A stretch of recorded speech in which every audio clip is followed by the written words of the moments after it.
to express how very concerned I am about recent developments in Sri Lanka. I'm concerned about the attacks and the kind of allegations made against civil society. I'm very concerned about the veiled threats made to the judiciary and the Attorney General's office, and in general, to the way the police are being used almost like a private militia to really support the government and to oppress the people who have been protesting peacefully. Peaceful protest is a democratic right, and Mr. Vikramasinghe, who has been in parliament for several decades, should surely recognize that. He himself has benefited from civil society activism in several instances. In 2018, when he was illegally and unconstitutionally removed from office, many civil society organizations went to his support, saying this is unconstitutional. He was very happy to meet all of them then in Temple Trees and accept their support.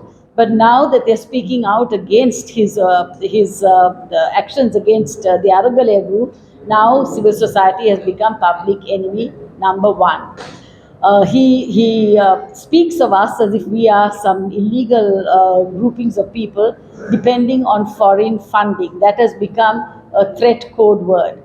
But let's look at it. This whole country is appealing to donors to support us in our economic crisis, and many of the civil society organizations are funded by the very governments who are also development partners of the government of Sri Lanka. I'm surprised that they have not spoken about this. We have got support and funding from countries like the United States of America, Great Britain, the European Union, Scandinavian countries. All these countries are also partners of the government. We are not going to the mafia or drug abusers for funding, and we are supporting a public purpose, giving voice to people who would otherwise not be able to speak out on behalf of their rights. So I think that is very important. This is a democratic right in any country to organize as civil society and to do the work that we do. That's one. The second is I'm very troubled at the way he has made these threats to the Attorney General's department and the judiciary, that he will see to it that they decide accordingly. The Attorney General is not a lackey of the President's office, it's an independent agency. I want to remind Mr. President that some of us have been here a long time, and we remember the way the judiciary was humiliated under J.R. Jayawardena, who should have also known better. In the 1980s, whenever there were fundamental rights applications brought against the police, J.R. Jayawardena's policy was promote them and pay their fines. Many of them left the courts with big grins on their faces, almost spitting in the face of judges. I will also remember that protests were organized. Busloads of thugs went to the homes of Justice Barnes Ratwatta, Justice Percy Colin Thome, and one other.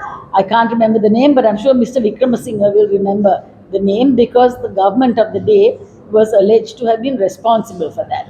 So with this kind of humiliation of the judiciary, we cannot pretend that the rule of law exists in this country. Unfortunately, in Sri Lanka, we are more concerned about foreign investors and how they perceive us. We are not concerned about the rights of citizens. But the law, the rule of law, is a law for everyone, whether you're a politician, whether you are a public official, and whether you're a humble citizen. And we are asking for our rights to be respected. Human rights are being used as if it was a disease. The people who claim human rights are really asking for something strange. Human rights are attached to us as human beings. We don't depend on a government to recognize them or grant them. It's like saying there's oxygen in the air. It's part of us, and they have to be respected by our governments and our institutions as well. When you violate these people's human rights, you turn not only the person you have violated against you, you turn their families, their villages, their communities, and all the institutions that they belong to as well against you. And I urge Mr. Vikramasinghe, Mr. President, this is the time when we are in a deep economic crisis, and you need citizens to be part of the solution of that crisis. Don't treat us as if we are the enemies of the crisis. We didn't cause the crisis. So, recognizing that if we are going to suffer pain or hardship in the changes, we should also have a voice in this. So, I think it's very important that you change your track in the way you deal with the citizens of this country. They are angry, they are frustrated, and they have good reason to be. People are under severe economic stress, and then you have to hear them.